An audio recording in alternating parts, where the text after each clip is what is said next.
Mesdames, Messieurs, bonsoir. Merci de nous rejoindre sur la télévision nationale du Burkina pour ce plateau spécial. Il s'agit pour nous de recevoir des invités spécialistes de terrorisme, mais aussi de géopolitique. Nous tenterons de répondre à la question comment venir à bout du terrorisme et quelle riposte adéquate apporter à ce phénomène de plus en plus répandu dans la sous-région. On parle de mutualiser les efforts de lutte, mais comment cela pourrait se mener si on sait que jusque-là, les regroupements sous-régionaux ne donnent pas que de résultats timides. Et pour discuter de ce sujet, je reçois Mme Saramata Ouedraogo, directrice pays pour le projet PDF2, Paix à travers le développement. Bonsoir Madame. Bonsoir Monsieur Kindo. Merci de venir répondre à nos questions. Deuxième invité sur ce plateau, M. Maxime Lomboza Koné, député, ancien auditeur du Centre d'études diplomatiques et stratégiques de Paris. Bonsoir. Bonsoir, monsieur. Merci de venir pour ce débat. Et nous attendons un invité, M. Romaric Yen, journaliste, spécialiste de géopolitique. Romaric, bonsoir. Bonsoir. Merci de vous joindre à nous. Et quatrième invité sur ce plateau, Jacob Yara Batioula, sociologue spécialiste de l'extrémisme violent. Bonsoir. Bonsoir, Monsieur Kindo. Et au cours de l'émission, nous sommes rentrés en contact avec Monsieur Pierre Lapac, spécialiste du terrorisme dans la région du Sahel. Il est au bureau de l'ONU à Dakar. Il pourra intervenir dans cette émission. Voilà. Madame et Messieurs, planter le décor de cette émission. D'abord, première question, les attaques de Ouagadougou, on l'a vu hier dans un précédent débat, ce n'était pas surprenant pour certains, mais aujourd'hui, est-ce qu'on peut dire que quelque part, la menace doit effectivement être prise au sérieux? Maxime Koné. Alors merci, vous me permettrez d'abord de rendre un hommage aux personnes lâchement tuées et surtout souhaiter un prompt rétablissement aux blessés. Et à travers cet acte, notre pays est en train de vivre, n'est-ce pas, sa première attaque d'envergure asymétrique. Je crois que c'est là où se trouve le véritable problème. On n'est pas face à une situation normale où nous avons face à face deux armées régulières. Nous sommes dans un contexte où nous avons des méthodes qui sont aux antipodes des pratiques de guerre et que nous avons vues jusque-là. Alors, pour dire que le contexte est sous-régional marqué par la montée en puissance du terrorisme, notamment Al-Qaïda au Maghreb islamique, et surtout que notre pays se situe dans la bande sahélo-sahélienne, on devait justement s'attendre que de telles situations puissent arriver. Alors, il faut dire que si nous avons bien sûr été attaqués à ce moment précis, il faut être très mesuré. Il faut être mesuré pour ne pas aller dans tous les sens. Et d'autant plus que même les nations les plus préparées ont été victimes, n'est-ce pas, des attaques terroristes. Quand nous avons dit que c'est une question asymétrique, ça veut dire quoi? En réalité, tel que soit l'état de préparation des armées, quand le terrorisme veut frapper, alors tout ce qui avait été préparé devient obsolète. La preuve. Donc, il désorganise le dispositif sécuritaire. C'est leur mode opératoire. Je vous donne des exemples. Hormis notre capitale, quand vous suivez l'actualité mondiale, la France, le 13 novembre, a été frappée par des terroristes. La France est une puissance qui dispose d'énormes moyens les plus sophistiqués, une armée très entraînée, mais ça n'a pas empêché les terroristes de frapper et jusqu'à d'aller là même où se trouvait le président au niveau du Stade de France. Les États-Unis en 2001, on se rappelle, malgré leur état de préparation militaires ont été l'objet d'un attentat avec une méthodologie jamais imaginée. Donc c'est pour vous dire que le contexte sous-régional global, en tout cas, exposait notre pays, n'est-ce pas, à de tels actes. Mais il faut dire, ce qui est aussi intéressant de relever, nous sommes ici pour donner des éléments d'éclairage pour comprendre un peu la situation. Alors, le débat que nous avons pu suivre au niveau de la presse, pourquoi maintenant? Des voix s'élèvent pour dire que nous étions dans une position de flottement. Alors, je dis que c'est des arguments qui ne résistent à aucune analyse sérieuse. Et de la transition à maintenant, tout le dispositif sécuritaire de notre pays est en place. Le chef d'état-major, la gendarmerie, les éléments sur le terrain, personne n'a quitté son poste. Aucune nomination pour le moment au niveau des forces armées. Donc cet argument ne tient pas. Il faut faire un retour en arrière pour essayer de comprendre tout ce qui se passe, parce que c'est des éléments qui se tiennent. Notre pays, pendant longtemps, a été épargné. Il y a des explications. Et la plus probable, c'est que notre pays avait pu avoir un accord tacite avec les djihadistes. On va y arriver, Maxime Cogné. Oui, Jacob Yarabatoula. Merci pour l'invitation. Première chose, c'est depuis 2001, le monde a changé. Et dire que c'est une menace qu'il faut prendre au sérieux, la question ne se pose même plus à cette date-là. Parce que depuis 2001, le monde a changé. Et la menace, ce n'est même plus une menace. On est passé à une autre étape du phénomène. Pour le Burkina Faso, c'était des menaces. On essayait donc de cerner un peu donc, cette menace. Maintenant, c'est fait. C'est-à-dire, c'est comme une page qu'on ouvre de notre histoire du terrorisme au Burkina Faso. On est en plein dans on la est spirale. en plein dedans. On a tous les éléments maintenant exposés. Ce n'est plus comme avant où on dit la menace pèse sur le Burkina Faso, il faut prendre des mesures. Donc toutes les actions étaient préventives. Maintenant, il faut passer à d'autres choses. C'est pourquoi j'apprécie bien donc le titre de l'émission. Quelle riposte pour donc ce phénomène maintenant? Tout à fait. Oui, Romaric Yed, vous êtes journaliste. Vous êtes également spécialiste de géopolitique et vous avez travaillé sur ces questions. Et certainement pour vous, ce n'était pas surprenant que le Burkina soit dans la ligne de mire des djihadistes et terroristes. Mais pourquoi maintenant? Alors, pourquoi maintenant? Il y a plusieurs raisons qui expliquent peut-être que le Burkina soit est désormais devenu un pays quelconque, comme les autres pays de la région, africaine en tout cas, en ce qui concerne les attaques terroristes. Et les autres l'ont dit, jusqu'à une certaine date, le Burkina Faso, dans les pays du Sahel, était le seul pays qui était préservé par les attaques terroristes. Vous aurez remarqué que de la Mauritanie, on est allé au Mali et Niger, il y a eu beaucoup d'attaques terroristes. Mais le Burkina était le seul pays sahélien à être épargné. Et donc après, le Burkina a été beaucoup impliqué dans les histoires de libération d'otages.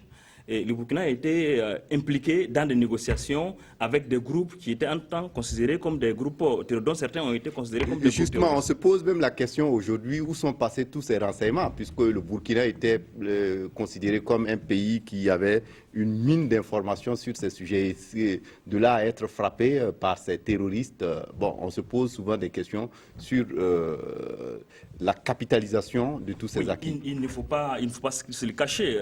La disparition du régiment de sécurité présidentielle suite à son putsch de septembre et avec son grand chef, le général Diendéré, qui a été quand même, comme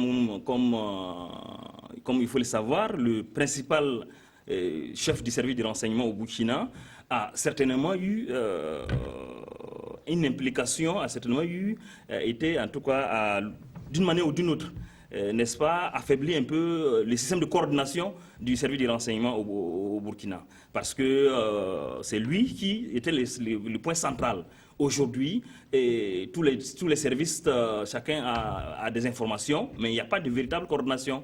Et il ne faut pas oublier aussi que ces derniers temps, bon, on était plus ou moins dans un flottement au niveau gouvernemental puisqu'on était en passation de services. Donc ça peut aider, ça peut indiquer d'une manière ou d'une autre pourquoi. Et maintenant, il y a eu des frappes, pourquoi peut-être des informations n'ont pas pu remonter pour que des décisions soient prises au niveau qu'il fallait. Oui. Madame Salamata Ouedraogo, je l'ai dit, vous êtes directrice pays pour PEDEV 2, paix à travers le monde, le développement.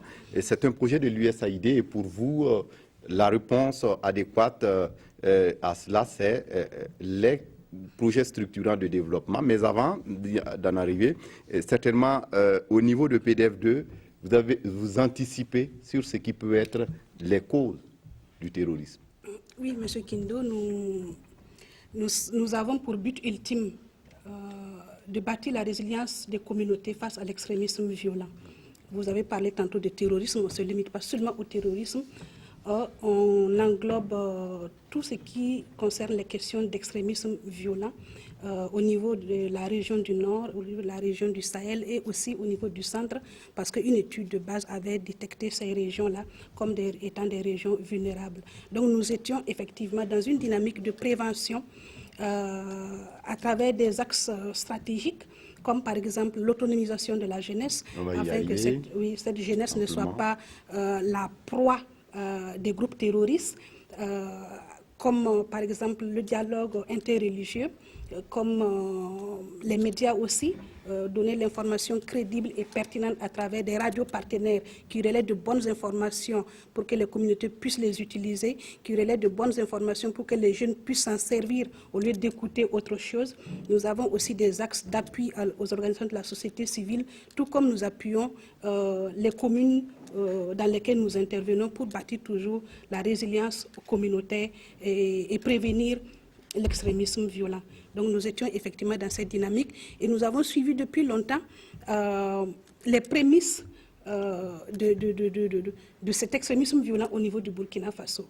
Et pour nous, ça remonte par exemple au mois de juin, le 21 juin notamment à Déou, où nous intervenons, nous sommes dans la région du Sahel, où il y avait déjà eu une attaque sur un poste de douane qui n'a pas été beaucoup relayée, mais avec notre équipe qui était là-bas, on avait tenté d'avoir un rapport. Il était ressorti que c'était juste des actes de trafiquants qui voulaient intimider la douane. Plus tard, le 24 août, il y a eu l'attaque de Oursi, faisant une victime. Et le 9 octobre, il y a eu Samorogouan. Le 15 passé, c'était vraiment l'attaque ultime. Donc, nous sommes maintenant à une phase terrible et tout le Burkina est sous le choc. Et je profite de traduire toute la compassion de l'équipe PEDEV aussi bien au Burkina, au Niger qu'au Tchad, à l'endroit des victimes et aussi à l'endroit de leurs familles. Oui. Maxime Koné, vous l'avez dit, c'est une guerre asymétrique où les positions des uns et des autres ne sont pas tranchées. Mais à votre avis, comment on peut arriver à combattre un ennemi, certainement, qui ne se déclare pas en tant que tel comme ennemi? Je pense bien que... Est-ce que la réponse, par exemple, militaire est la mieux indiquée? Et il faut dire qu'il y a beaucoup de solutions, de réponses qu'on peut organiser. Parmi ces solutions, on pourrait envisager la donne militaire. Et sur ce registre, il faut dire que nos armées, de manière générale, en Afrique, n'ont pas été préparées pour faire face à ce genre de situation. Ce que nous avons vu à Ouagadougou, je crois qu'il faut bien sûr rendre un hommage à nos forces de défense et de sécurité qui, malgré des moyens très limités, ont pu en tout cas faire face à cette situation qui pouvait prendre d'autres proportions. Et c'est un phénomène aussi, il faut le dire, c'est un phénomène mondial. Donc la réponse ne peut pas être seulement locale. Cette réponse doit prendre en compte un certain nombre de considérations. Alors on ne peut pas de manière autarcique au Burkina Faso lutter contre le terrorisme si effectivement là où il y a le nid du terrorisme, le Burkina Faso n'a pas un certain nombre de coordinations. Et si tantôt Romaric a soulevé une question qui m'intéresse, et pour moi, la relative accalmie de notre pays a des explications. Et parmi ces explications, je le dis de manière franche, il faut oser poser un diagnostic sans complaisance. Alors, si on n'a pas été attaqué, ce n'est pas parce que Diendéré était l'homme le plus renseigné. Ce n'est pas parce que Diendéré était le plus grand stratège de ce pays. C'est tout simplement parce que des liens occultes ont été noués et qui, par ces liens, permettaient, je dirais, aux terroristes d'épargner notre pays.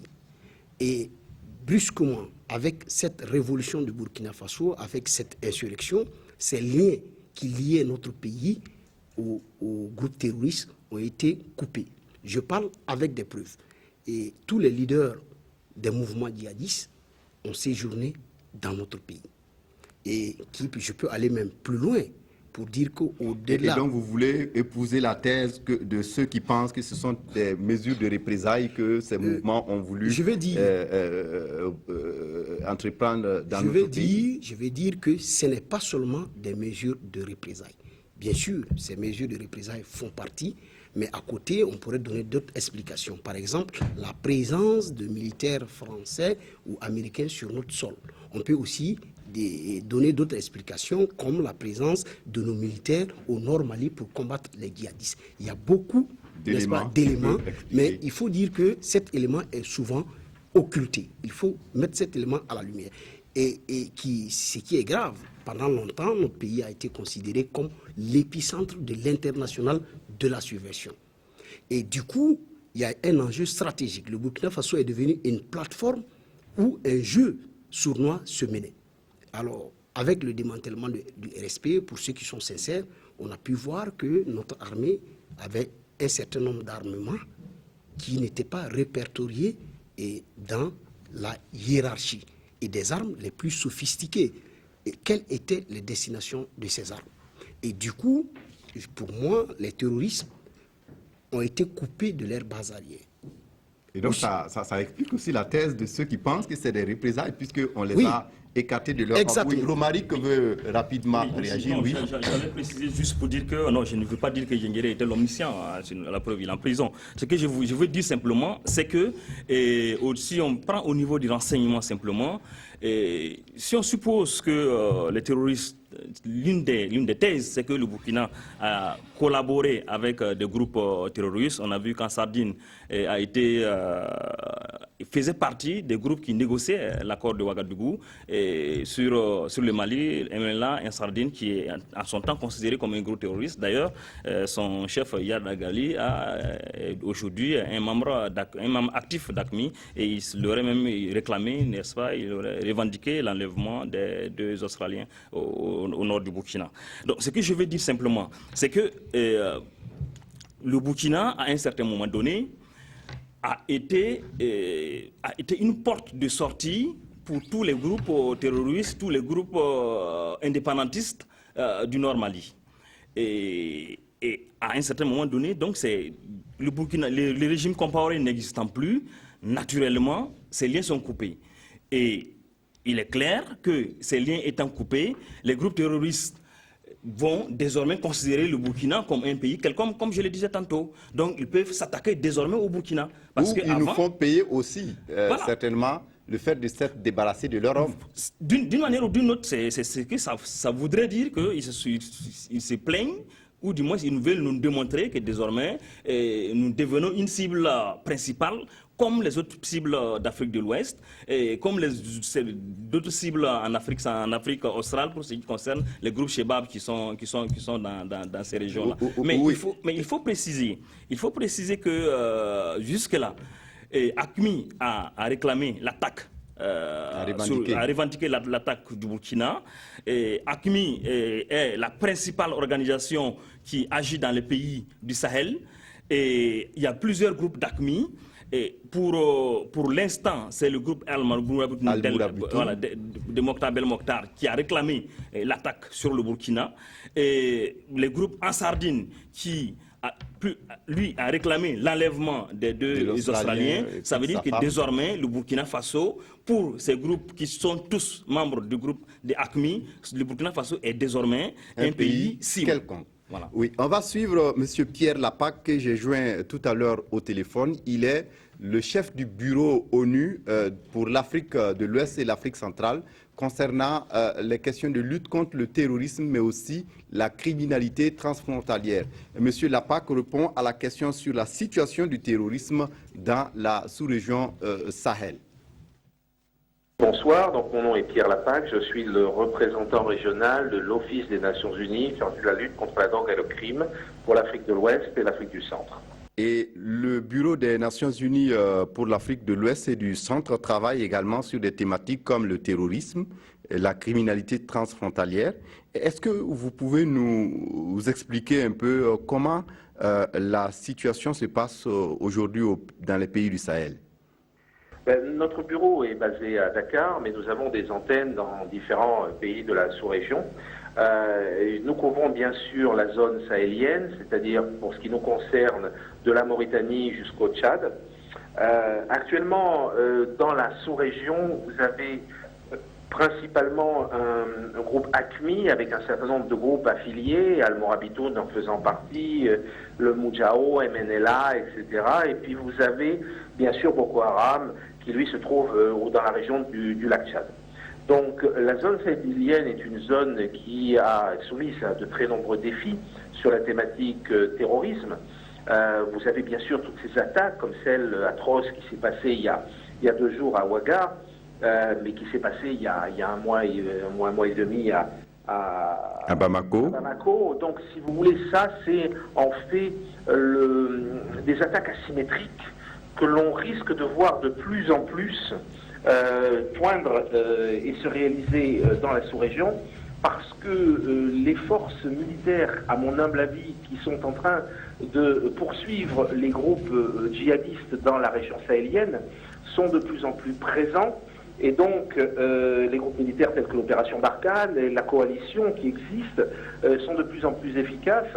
Et donc, à ce moment-là, les groupes djihadistes, pour exister dans le cadre de cette guerre de la terreur, cherchent de plus en plus à attaquer là où on les attend le moins, c'est-à-dire dans les capitales, si possible des étrangers, de façon à envoyer un choc médiatique, à la fois dans un pays comme le Burkina, si on parle de la dernière attaque, mais aussi dans les différents pays qui avaient des touristes ou des hommes d'affaires, le Canada, la France, etc., et qui ont été tués il y a 2 jours de cela. Donc voilà un petit peu la problématique, ce qui s'est passé à Bamako, ce qui s'est passé à Ouaga, ce qui s'est déjà passé au Niger, ce qui s'est bien sûr passé au Tchad, risque de se passer un petit peu partout dans la sous-région de la part de ces groupes djihadistes au sens le plus large du terme. Et il y a également les prises d'otages. Bien sûr, les prises d'otages, si vous voulez, ont diminué en nombre sur les 4 ou 5 dernières années. Parce que ces groupes djihadistes, malheureusement, ont tué de plus en plus leurs otages, ce qui fait que ces otages, par nature, perdent toute valeur marchande. L'intérêt de la prise d'otages, c'est de récupérer de l'argent pour pouvoir ensuite alimenter le combat. Les groupes djihadistes ont besoin d'une logistique qui est certaine. Il faut acheter des armes, il faut acheter des munitions, il faut acheter des 4x4, il faut acheter de l'essence, il faut bien sûr la nourriture, il faut aussi payer les nouveaux combattants qui viennent rejoindre ces groupes-là. Donc tout ça, ça demande une certaine logistique et ça demande donc des financements qui peuvent atteindre plusieurs millions de dollars mensuellement. Et donc cet argent-là, il faut bien le récupérer d'une manière ou d'une autre. Auparavant, il y a 3, 4, 5 ans, c'était, on va dire jusqu'à il y a environ 2 ans, c'était très souvent des financements qui venaient par le paiement des rançons qui étaient faits, à la suite de prises d'otages. Là maintenant, comme de plus en plus d'otages sont exécutés, donc ils sont obligés de se retourner de plus en plus vers d'autres sources de financement, et c'est là où les liens entre la criminalité organisée transnationale et les groupes djihadistes sont de plus en plus présents. Voilà, Romaric Yen, on l'a vu, M. Lapac qui nous dit que c'est des dispositifs transfrontaliers et on peut se poser la question de savoir certainement des Burkinabés, est-ce qu'on peut avoir des Burkinabés qui font partie souvent de ces groupes-là? Oui, il est clair qu'il peut y avoir des Burkinabés et il y a des Burkinabés dans les différents groupes djihadistes qui circulent en Afrique de l'Ouest. Déjà, en 2008-2009, il y avait été au premier cas d'attaque au Mali, on avait déjà des Burkinabés qui y étaient. Donc, les Burkinabés peuvent y être. Et d'après nos informations, il y a des Burkinabés qui sont à l'extérieur. Vous avez des gens qui reçoivent des bourses, qui vont étudier en Égypte, qui vont étudier au Yémen, qui vont étudier en Arabie Saoudite. Ces bourses ne passent pas par les structures étatiques. Ces bourses ne passent pas par les différents groupes religieux organisés. Et c'est des individus qui gagnent des bourses et qui vont étudier. Qu'est-ce qu'ils étudient? Comment ils reviennent? Quand ils reviennent, comment ils sont réinstallés? Personne ne contrôle ces filières-là. Deuxième chose, comme l'a expliqué le représentant de l'ONU en Afrique de l'Ouest, il y a les questions il y a les questions du chômage, du travail, qui font que beaucoup de jeunes peuvent trouver que c'est le principal moyen pour avoir de l'argent. On va y arriver dans la deuxième partie de l'émission. Madame Salamata Ouedraogo pourra certainement nous aider à comprendre davantage. Oui, allez-y. Oui, et donc c'est pour dire que beaucoup de jeunes interviennent dans ces groupes-là. Mais aussi, il y a ces dernières années, au niveau de l'Afrique de l'Ouest, les différentes rébellions qui ont, n'est-ce pas, permis à des jeunes de s'entraîner, de savoir manier des armes et donc de rejoindre par la suite, après les réinsertions qui ont été mal faites, de rejoindre donc ces groupes terroristes. Vous avez certainement aussi des gens qui croient que les idées défendues par ces mouvements sont des idées justes. À côté de cela, vous avez des gens qui pensent que les Occidentaux interviennent en Afrique et font des choses qui ne correspondent pas aux réalités africaines, qui ne correspondent pas, qui pensent qu'ils sont là, qui défendent les intérêts occidentaux et non les intérêts des Africains. Et donc, ils peuvent prendre des armes, ils peuvent rejoindre ces groupes-là, parce qu'on leur explique que le meilleur moyen de faire partie de ces Occidentaux, c'est n'est-ce pas, de passer par les djihad pour les combattre. Oui, Jacob Yarabatioula, avant l'intervention de Maxime Koné. Non, j'ai déjà j'ai entendu pas mal de choses avec un autre regard, un regard donc d'un homme politique, un regard donc d'un journaliste, avec assez de déclarations qui souvent me surprennent par rapport donc à leur peut-être aux éléments de preuve sur le terrain. Et ça, c'est intéressant de savoir que beaucoup, puisque Romaric vient de dire que beaucoup de jeunes sont engagés. Nous, on était dans une téléspectateurs également. Ah oui, nous, on était dans une posture où beaucoup de jeunes pourraient s'engager. Ce que j'ai entendu donc me fait froid au dos, parce que si beaucoup de jeunes burkinabés sont déjà engagés, il y a de quoi craindre quelque chose. Ce qui est sûr, nos recherches n'ont pas permis donc de vérifier cela, et nous croisons donc nos recherches avec ce qui se dit actuellement sur ce plateau. Également donc les considérations politiques et aussi d'engagement militaire ou donc du dispositif donc de notre pays sécuritaire évoqué par M. Koné. Voilà, il dit qu'il a assez de preuves. En tout cas, moi je ne peux pas m'aventurer sur ces deux aspects-là. Oui. Ce sur quoi je peux intervenir par rapport donc à l'action militaire, c'est que aucune action sécuritaire, aucune approche sécuritaire ou militaire n'a jamais pu résoudre ce type de problème. Les pays riches, comme M. Koné l'a dit, ils sont beaucoup plus équipés, mais ils connaissent le phénomène. Donc une approche sécuritaire du phénomène, longtemps pratiquée et encouragée même par les organisations internationales, n'ont pas donné les résultats escomptés. Et ça, c'est Ça nous donne une leçon en tant que chercheurs, en tant que aussi membres donc de la société civile dans des domaines bien précis, qu'une seule approche ne saurait résoudre des problèmes aussi complexes que le terrorisme, que l'extrémisme violent.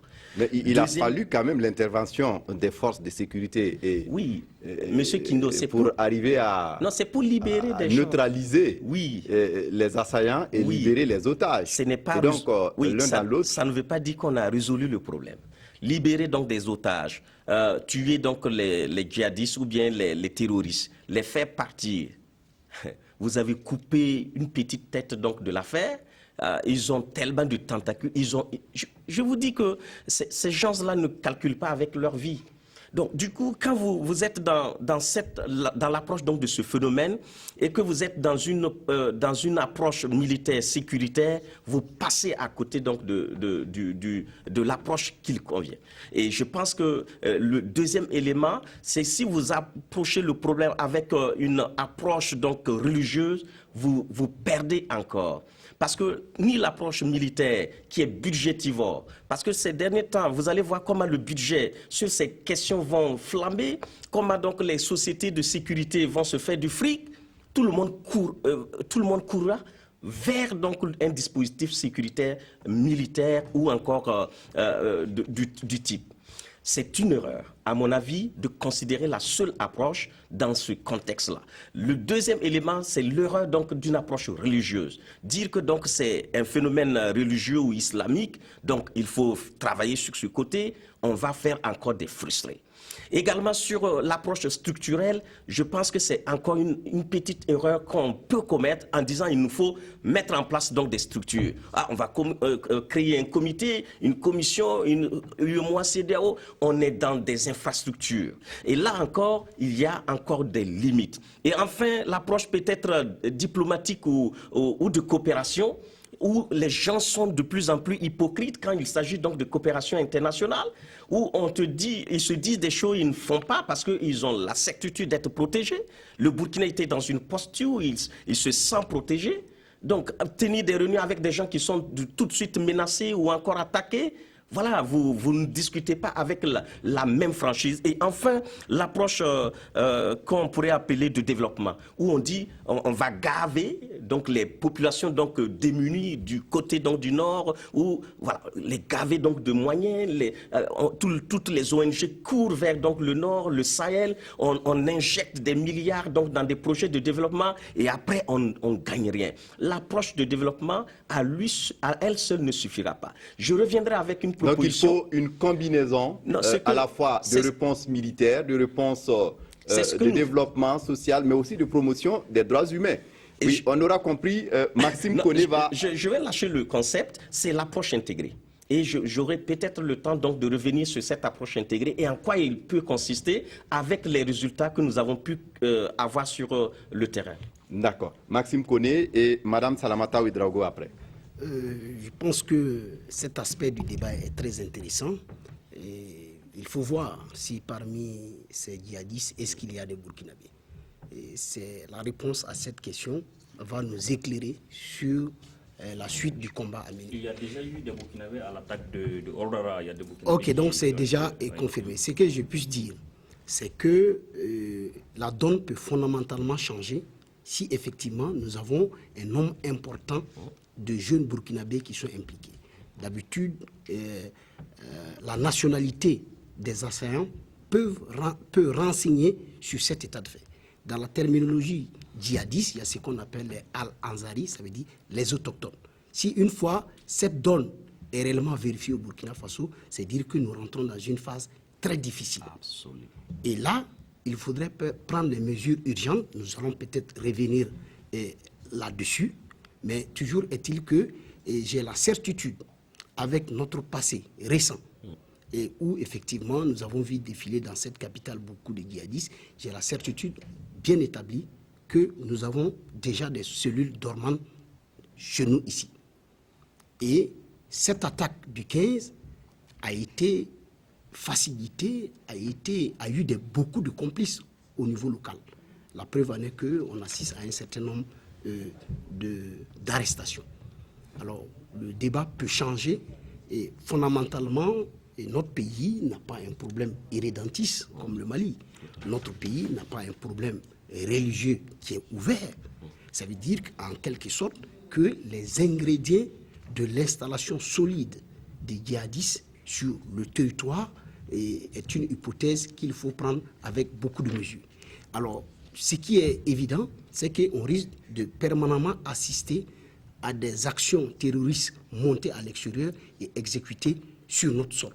Et là, c'est une grande difficulté qu'il faut déjà se préparer, n'est-ce pas, à affronter. Et comme nous voyons le mode opératoire, il est très difficile dans ce contexte, si effectivement un certain nombre de mesures ne sont pas prises. Je crois que nous allons revenir sur les questions de propositions, de solutions. On va peut-être dans ce cadre-là, et c'est là que je rejoins le professeur pour dire que l'approche de solution ne doit pas aller dans une seule direction. Mais une approche intégrée. Si vous voulez, multidimensionnelle. Oui, Madame Salamata Ouedraogo. Oui, à cette étape du débat, on l'a vu, l'approche militaire a ses limites, l'approche, le tout sécuritaire a ses limites. On propose une approche intégrée, mais somme toute, il faut aussi de la dissuasion. Il faut une force de dissuasion. Oui, je suis aussi convaincue que la réponse militaire n'est pas la plus appropriée. En ce sens qu'il faut lutter avec des gens qui n'ont pas d'uniforme, qui n'ont pas de base, qui n'ont pas de méthode bien connue, enfin, même si on sait que on peut qualifier d'actes terroristes certains actes, on ne peut pas prévoir justement les actes. Ils n'utilisent pas la loi internationale humanitaire en cas de guerre, tandis que les militaires, c'est ce qu'eux, ils vont appliquer. Ils ne vont pas chercher des cibles qui leur confèrent un avantage militaire.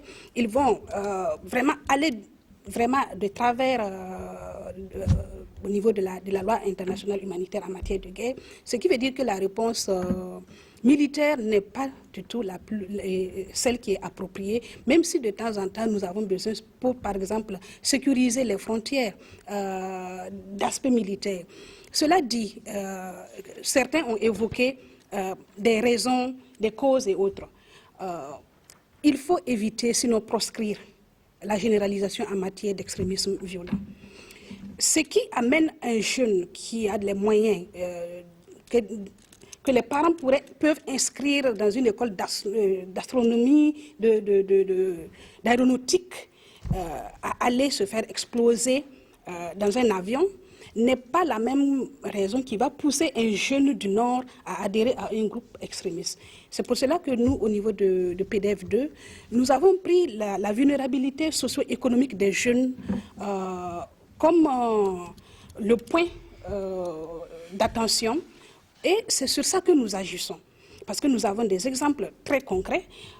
Malheureusement, vous venez de dire qu'il y a des jeunes burkinabés dans ce groupe. Pour moi, on était à un degré d'abord où nous n'avons pas des ressources endogènes impliquées dans ces actes terroristes, où c'était quelque chose qui était préparé à l'extérieur et que la surveillance transfrontalière devait être renforcée pour éviter. Mais si on passe à un autre degré où il y a des acteurs endogènes, ça devient un autre phénomène. Et nous avons, justement, comme nous sommes au Sahel, nous sommes en frontière avec le Niger, nous avons beaucoup de témoignages de jeunes qui subissent ces facteurs d'attrait, que ce soit au niveau des récits des leaders donnés, que ce soit au niveau des promesses très intéressantes qu'ils ont. On leur promet monts et merveilles. À des filles, on propose des mariages pompeux et si elles franchissent la frontière, ce n'est pas évident que ces filles-là reviennent. Nous, en tout cas, nous avons pensé que la vulnérabilité socio-économique des jeunes était un point d'action très important. J'ai suivi tout récemment un Soudanais qui disait que si d'ici l'année prochaine, sa situation n'était pas améliorée, soit il mourait dans la mer, soit il allait en Europe. Et j'ai compris que ce n'est pas parce qu'ils ignorent les dangers qui les guettent à la mer. Nous avons aussi des jeunes qui nous disent, lorsque l'éducation les études ne marchent pas, lorsque vous n'avez pas de perspective, que ce soit les trafiquants de drogue, que ce soit certains groupes extrémistes, ils sont à mesure de vous attirer très facilement et ils sont prêts à mourir pour cela. Oui, oui, Romaric, et ensuite on va suivre Pierre Lapac pour la deuxième fois et ensuite on revient. Oui, Romaric. Oui, pour le cas des Burkinabés qui sont ou qui pourraient s'engager, n'est-ce pas, dans les actions djihadistes ou terroristes. Oui, pour le cas des attaques du 15 janvier, on n'a pas encore les éléments. Les services de renseignement, les services de sécurité sont sur le dossier. Mais pour les attaques passées, notamment l'attaque de Ordara, il est établi que parmi ceux qui ont attaqué le poste de gendarmerie, il y avait des Burkinabés constitués et qui par la suite se sont réfugiés dans la forêt. Et il y en a qui ont été pris, d'autres ont pu s'échapper et certains même ont été pris sur le territoire malien. Donc ça veut dire que la question est constante et depuis 2008, la première personne, le premier individu burkinabé dont on m'a parlé qui était dans des groupes terroristes, c'était un Burkinabé de la région d'une région que je ne donnerai pas. Donc déjà en son temps, moi ça m'inquiétait et c'est cela qui m'a amené à chercher à savoir comment des Burkinabés pouvaient s'engager dans des groupes parce qu'on estime que le Burkinabé, bon, c'est quelqu'un de travailleur, c'est quelqu'un qui est prêt, n'est-ce pas, à se donner dans le travail pour gagner dignement sa vie. Oui, et d'ailleurs c'est le pays des hommes intègres. Oui. Donc on s'étonnerait que des Burkinabés, comme beaucoup peuvent s'étonner qu'il y ait des Burkinabés qui se sont engagés, mais c'est vrai, des Burkinabés sont engagés dans des groupes terroristes. Ils y étaient dans le groupe de Moujao et consorts, parce que le Moujao a été constitué à partir d'Africains d'Africains noirs qui étaient contre ce que les éléments d'AQMI le faisaient, puisque AQMI est constitué par, n'est-ce pas, des Algériens.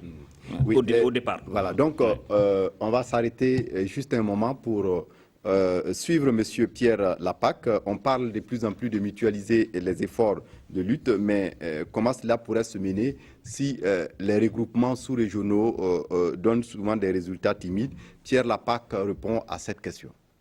Il y a aussi le fait que, quelque part, il y a eu des tentatives de regroupement des pays de la sous-région pour voir comment venir à bout de cette criminalité transfrontalière et notamment le terrorisme.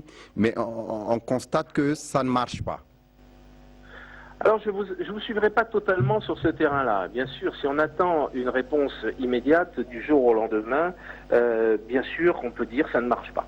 Mais le groupe tel que le G5 Sahel, donc qui regroupe les 5 pays de la bande sahélienne, c'est un groupe qui s'est créé il y a environ 1 an et demi de ça, et qui, bon, bien sûr, quand on part de zéro, il faut construire des structures.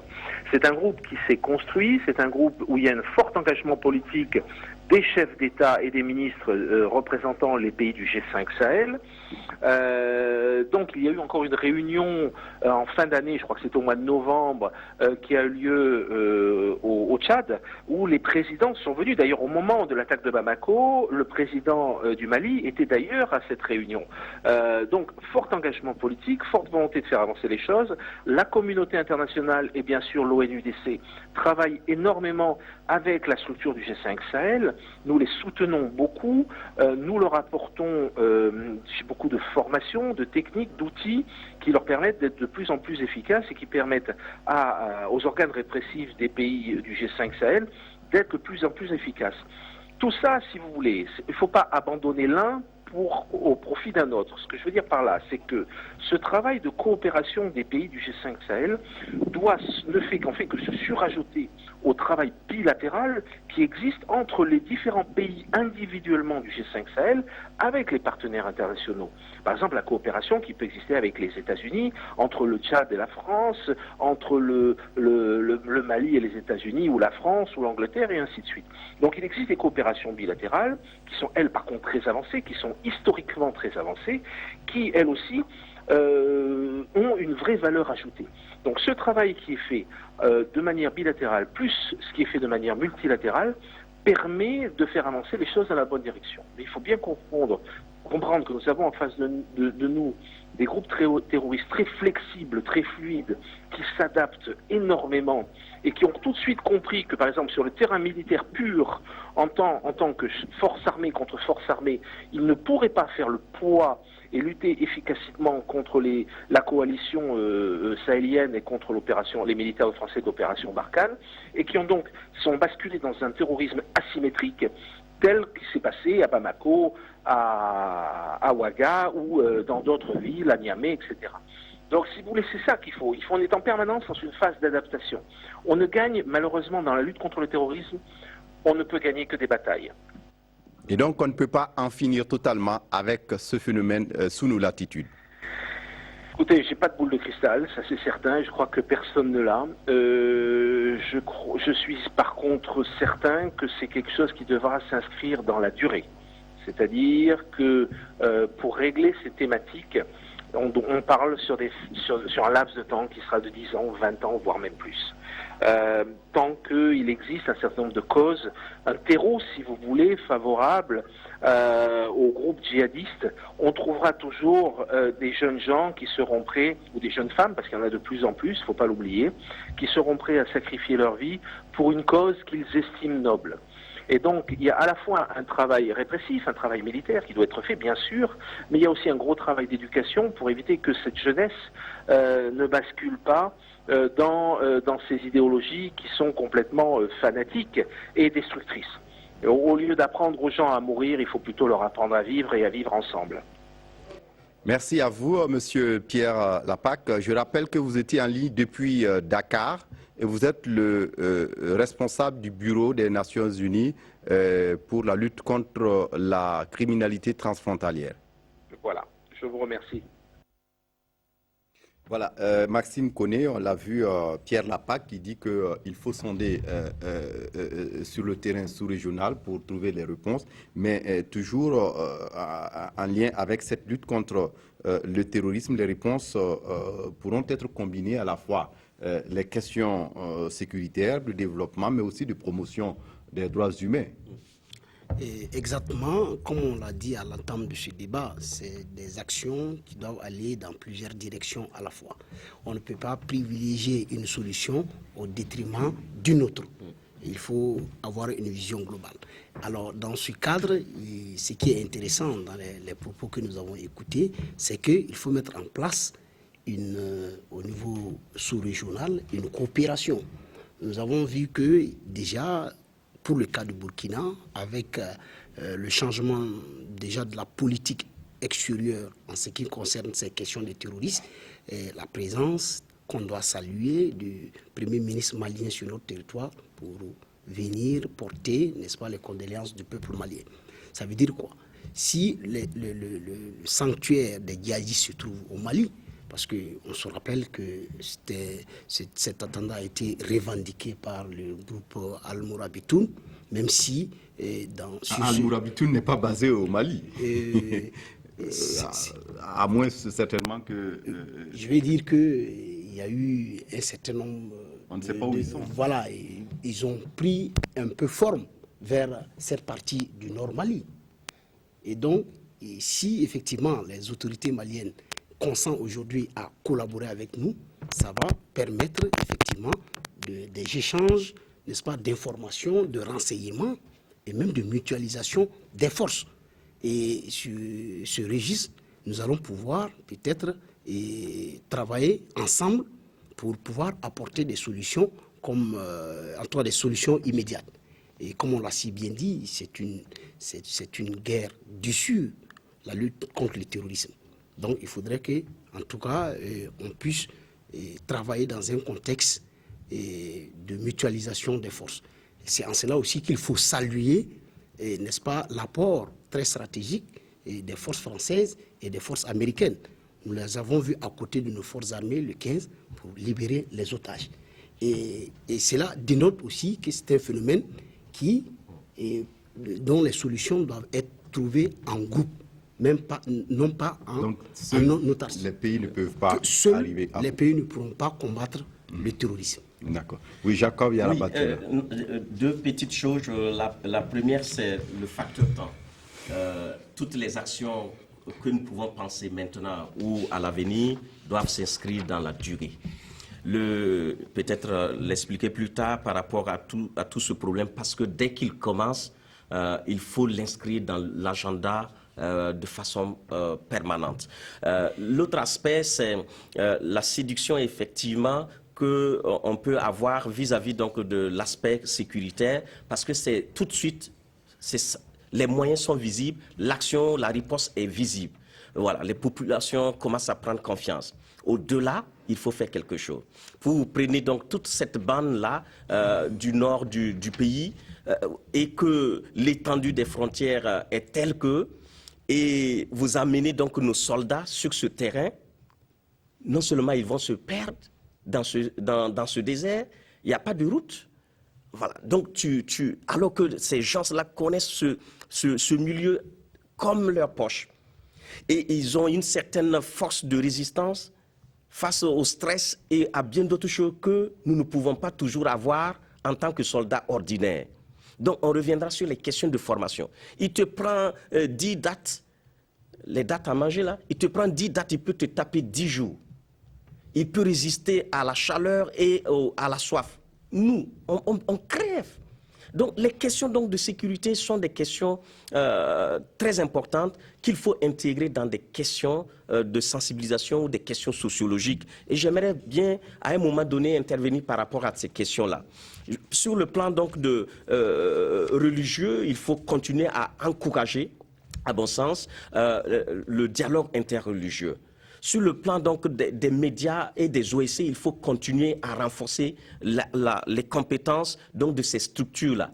Et sur le plan donc, de l'emploi des jeunes, il ne faut pas lésiner sur les moyens. Il faut faire en sorte qu'ils aient donc de quoi faire. Et l'autre aspect qui est un peu symbolique, c'est de changer l'imaginaire de nos jeunes. Parce qu'il faut qu'ils passent de ce style de l'avoir, basé sur l'avoir, et construire un imaginaire basé sur l'être. Il faut qu'ils aient, quand on leur demande, quand tu as 20 ans, tu rêves de quoi ici? Et je rêve donc d'une femme, je rêve donc de bœufs, je rêve donc de moto. Donc toutes ces questions sont des questions matérielles. Alors que sur ces questions matérielles, on est facilement séduisable. Donc il faut travailler la sensibilisation pour qu'ils inversent leur échelle de valeur, pour qu'ils passent donc de ces questions matérielles à des questions plus essentielles pour l'être humain. C'est entre autres choses que j'aborde dans le sens. Et peut-être les deux petites choses, c'est sur la contribution de tous les acteurs. Le premier acteur que je peux citer, c'est les artistes. Il faut impliquer les artistes dans la construction de la paix avec des messages. Ils ont un rôle dans la société. Il faut les impliquer dès maintenant. Je pense et je crois que le dispositif qui sera mis en place dans les jours, les semaines à venir, on va considérer tous ces aspects pour lutter. Et la deuxième chose, en dehors donc des artistes et qui peuvent construire donc la résilience par donc des messages assez propres et faire quelque chose d'autre, je pense qu'il faut asseoir, il faut faire le bilan. Il faut faire le bilan donc de toutes les connaissances liées à ce phénomène, ne pas passer ouvrir un vrai débat et ne sur même la pas question. passer le temps justement encore à mettre en place des études. Il y a des connaissances, il faut les capitaliser, éviter le piège, donc mettre en place des commissions qui vont bouffer de l'argent du contribuable. Il y a des connaissances, aller sur le fond, discuter. Et symboliquement, il faut que tous les acteurs politiques, le MPP, l'UPC, que sais-je encore, il faut qu'ils s'asseyent, qu'ils discutent ensemble sur les questions de sécurité. Quand il s'agit donc de cette question, qu'il n'y ait pas d'état d'âme, qu'il n'y ait pas d'hypocrisie, oui, et qu'il n'y ait pas, si vous voulez, de calcul ou politicienne où on cherche à tirer toutes les dividendes liées à un phénomène quelconque. Il faut pouvoir s'asseoir et dire, c'est un problème d'ensemble, qu'est-ce qu'on fait? Romaric Yen. Oui, je voudrais dire que pour avoir observé, n'est-ce pas, l'intervention dans l'attaque que le Burkina a subie vendredi, les uns et les autres saluent l'action de la France, l'action des États-Unis qui ont permis à nos forces, n'est-ce pas, de vaincre, en tout cas pour ce qui concerne les djihadistes qui étaient sur le terrain, qui étaient sur les lieux. C'est bien beau, mais il ne faut pas, personne ne fera. Personne, j'ai dit oui, j'en viens. Personne ne fera notre sécurité à notre place. Ces structures, ces pays qui sont intervenus chez nous ont eux aussi à faire face à ces phénomènes terroristes. Ils en ont dans leur territoire. Ils ont des difficultés sur leur propre territoire à les combattre. Donc, ils ne vont pas réussir à combattre le terrorisme dans notre territoire à notre place. Il faut que les dirigeants burkinabés ou africains donnent les moyens à leurs services de sécurité pour qu'ils puissent intervenir, pour qu'ils puissent avoir les renseignements nécessaires pour nous éviter ce qui nous est arrivé. Je le dis pourquoi. Vous figurez bien, l'attaque a eu lieu à 19h40. Il a fallu attendre pratiquement 4 heures pour que les forces burkinabées interviennent. Parce que simplement, ils n'avaient pas les moyens nécessaires, pas de verres de vision nocturne, pas de moyens pour ouvrir les portes. Ils n'avaient pas tous ces éléments-là. Nous étions sur le terrain dès les premiers instants. Donc, il faut que les dirigeants africains, une fois qu'ils s'intéressent à l'armée ou aux forces de sécurité, il ne faut pas qu'ils en fassent des moyens de protection personnelle, mais des moyens de protection du peuple. Ça, c'est très important. Deuxième chose que j'allais ajouter, on a parlé de mutualisation des forces entre pays. Cette mutualisation des forces est importante, mais il faudrait qu'il y ait une volonté politique de part et d'autre. Qu'il y ait une volonté. Jacob Yarabatula l'a dit, que ce soit fait sans hypocrisie. Voilà, que ce soit fait sans hypocrisie, parce qu'on a vu, là, dans la lutte contre Boko Haram, lorsque le Nigeria demandait des renseignements au Cameroun, le Nigeria ne les avait pas. Lorsque les Camerounais font de la chasse de terroristes, d'éléments de Boko Haram pour entrer dans les territoires nigériens, ils ne peuvent pas aller. Pas de droit de poursuite. On a créé une force mixte, basée au Tchad, commandée par un général nigérian, mais ça ne produit pas jusqu'à aujourd'hui les effets escomptés. Même si aujourd'hui on peut s'en féliciter qu'il n'y a plus les attaques massives dans ces différents pays. Donc il faut vraiment de la volonté en matière d'échange d'informations, en matière de mutualisation des forces, et que les pays africains, à défaut, pensent à mettre en place, n'est-ce pas, une force d'intervention rapide entre eux. La CEDEAO en parle, au l'Union africaine, c'est une mastodonte, c'est difficile à mettre en place, mais il faut qu'au niveau de la région du Sahel, que véritablement les informations puissent être échangées. On aille dans la lutte sans a priori. Et que les actions soient coordonnées. Si le Mali décide d'intervenir dans la frontière burkinabé parce qu'il a des soupçons, le Mali doit être capable d'informer le Burkina, nous allons intervenir, préparez-vous, allez sur le terrain, parce que peut-être si nous les associons, ils vont être chez vous. Oui. Donc, il faut qu'il y ait ces genres d'informations. Mais il ne faut pas que ce soit quelques diplomates, des dirigeants qui viennent, qui signent un accord qu'ils ne respecteront jamais. Ça, tant que les accords ne seront jamais respectés, on se trouvera avec les ans d'attaque qu'on a eu à Ouaga. Il nous restera beaucoup pour la fin de cette émission. Madame Salamata Ouedraogo. Ok, merci bien. Pour ajouter aux solutions, nous avons expérimenté les CAC, c'est-à-dire les comités d'action communautaire. Ce sont des cellules de proximité, c'est communautaire. Je pense que c'est indispensable également. Parce que pour nos collègues, par exemple, qui sont au Niger, il est revenu, par exemple, ceux qui sont à Difa, que les communautés connaissent très bien les terroristes. Ils sont des jeunes de la communauté, ils sont dans des familles et ils sortent et ils reviennent et il n'y a pas souvent de dénonciation. Et si on a des cellules, on peut les appeler comme on veut, des cellules communautaires qui peuvent travailler et servir de cadre de veille, de proximité, je pense qu'on peut déjà agir à un niveau communautaire et c'est un point de gain en plus justement de cette lutte macro. En deuxième position, c'est les réflexions nationales. Le dernier sommet de lutte contre l'extrémisme violent auquel j'ai participé, il y a eu une promesse des PTF de soutenir les réflexions au niveau national et au niveau sous-régional.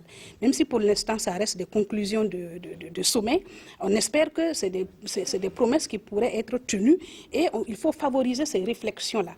Troisième élément, la solidarité. Il ne faut pas qu'au niveau du pays, on soit divisé. La tendance nouvelle également en matière d'extrémisme violent a montré également qu'il y a des incitations de politiciens. Donc la politique politicienne qui arrive à diviser les peuples. On peut manipuler, on peut créer du terrorisme pour des intérêts politiques. j'ai eu l'occasion de discuter avec des leaders religieux catholiques qui ont été attaqués au Niger dans l'affaire Charlie Hebdo. Ils ont dit que ce n'était pas de l'extrémisme venant de manière spontanée. C'était une récupération politique. De comptes. Voilà, exactement. Et donc, il nous faut vraiment une grande solidarité d'action dans l'intérêt suprême du pays. Voilà, je comprends que le sujet suscite beaucoup de débats, mais il est vraiment, on a vraiment mordu sur le temps qui nous intéresse. Juste en une minute pour conclure. Merci pour la parole, en tout cas merci pour l'invitation. En tout cas, ce qu'on peut faire en termes de riposte, en quelques mots, c'est d'abord ne pas céder à la peur. Après les 3 jours de deuil, il faut apprendre à revivre. Et à revivre avec ce phénomène, parce que tôt ou tard, on pourra le vaincre. Tôt ou tard, on pourrait y arriver. Faut pas construire faut pas construire une idée que c'est impossible. Et je pense qu'il faut il faut très vite remédier aux facteurs structurants et idéologiques liés à ce phénomène et avoir une approche locale et communautaire. Il y a des polices communautaires parce qu'ils connaissent effectivement. Oui, et le gouvernement même en a parlé lors du Conseil des ministres. Exactement. Il faut remédier donc aux questions d'ordre, les facteurs structurels et idéologiques liés à ce phénomène et s'appuyer sur donc les communautés et les médias et la société civile, entre autres. Moi, je pense qu'on peut, à l'état où nous sommes, il y a encore de l'espoir pour contenir le phénomène au Burkina Faso. Il faut qu'il y ait toujours de l'espoir. Maxime Koné. Alors, ce qui est important, c'est surtout la volonté politique affichée. Pour la première fois, nous avons vu le président de la République se déporter sur les lieux. On peut aisément croire que le président est très conscient de la situation vulnérable de notre pays et que politiquement, nous allons, dans les jours à venir, trouver, n'est-ce pas, des réponses. Alors, ce que j'allais ajouter, c'est qu'il faut éviter, n'est-ce pas, la stigmatisation. Cela risque de créer d'autres frustrations. Il faudrait éviter aussi, n'est-ce pas, de remuer sur la fibre religieuse. Et enfin, il faudrait une mobilisation citoyenne, parce que chacun, à son niveau, peut être un acteur efficace de lutte contre le terrorisme. Oui. Madame Salamata. Bon, j'allais dire qu'il faut utiliser aussi les acquis des autres pays. Il ne faut pas réinventer la roue. Certains ont déjà eu à faire face à des actes d'extrémisme violent, ont trouvé des réponses. Il faut s'appuyer sur ces réponses-là pour agir. Je pense que nous gagnerons, oui. Et les contextualiser. Et les contextualiser. Oui, on termine avec vous, Romary Kien. Oui, c'est ce que j'allais dire pour conclure. Et je voudrais d'abord dire qu'au niveau du Burkina Faso, il ne faut pas avoir peur, il ne faut pas que les dirigeants aient peur de parler des questions religieuses. Parce que depuis un certain temps, je constate que les gens ont peur de parler des questions religieuses. Il faut les sortir, il faut le débat sur ces questions. Parce qu'il y en a qui utilisent, n'est-ce pas, les questions religieuses, qui instrumentalisent les questions religieuses pour assouvir leur fin. Donc il faut débattre de la question.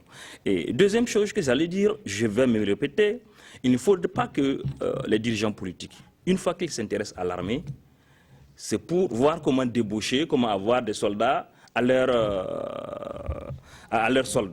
Une fois, quand ils s'intéressent aux questions de sécurité, quand ils s'intéressent au renseignement, c'est pour écouter des opposants. Non, il faut que désormais, les dirigeants politiques, quand ils s'intéressent aux questions militaires, quand ils s'intéressent aux questions de sécurité et de renseignement, il faut que ce soit pour la population. Il faut que ce soit pour protéger l'État, pour rendre l'État plus fort. Et un État plus fort, c'est un État protecteur, normalement. Sinon, nous sommes en démocratie. Voilà qui est bien dit. Romary Kien, je rappelle que vous êtes journaliste, vous êtes le correspondant de l'AFP au Burkina et vous êtes spécialiste de géopolitique. Et c'est à ce titre que vous êtes sur ce plateau. Merci d'être venu pour le débat. Était également avec nous pour ce débat Maxime Lomboza Koné, ancien auditeur du Centre d'études diplomatiques et stratégiques de Paris. Vous êtes député à l'Assemblée nationale. Également sur ce plateau avec nous, Madame Salamata Ouedraogo, directrice pays pour le projet PDEV 2, Paix à travers le développement. Et enfin, Jacob Yarabatoula, sociologue, expert de l'extrémisme violent. Merci à tous d'être venus répondre à nos questions. Voilà, c'est tout pour ce débat. Certainement que la RTB reviendra sur d'autres aspects dans d'autres occasions que nous aurons à réaliser sur cette antenne. Merci pour votre attention et à très bientôt.